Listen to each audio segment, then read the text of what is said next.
नमस्कार फ्रेंड्स, माझ्या यूट्यूब चॅनलमध्ये तुमचं मनपूर्वक स्वागत। होळीनिमित्त सगळ्यांच्या घरोघरी पुरणपोळ्यांचा बेत झालेलाच असणार आहे, तसंच आमच्या घरी देखील होता।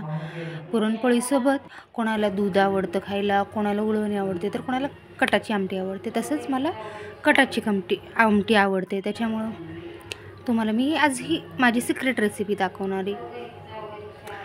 पातेलं घेतलं, पातेल्यामध्ये तेल टाकलं, त्याच्यामध्ये मस्त जिरे मोहरी तडतडेपर्यंत छान फ्राय केलं। त्यानंतर मी लसूण, कोथिंबीर, अद्रक या सगळ्यांची पेस्ट टाकली, ते देखील खालीवर छान असं फ्राय करून घेतलं बघा।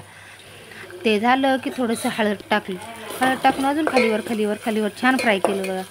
आता त्यामध्ये टाकणार आहे मी सोलापूरचा काळा मसाला, म्हणजेच आमचं सिक्रेट सोलापुरी सिक्रेट काळं तिखट, ते देखील टाकून छान मी फ्राय करून त्याच्यामध्ये लसूण कोथिंबीर हे जे पेस्ट त्याचंच पाणी टाकून घेतलेलं आहे आणि हे आहे डाळीचं पाणी, ते देखील मी त्यामध्ये टाकून घेतलेलं आहे। पाहू शकतात त्याला कलर देखील किती छान आलेला आहे।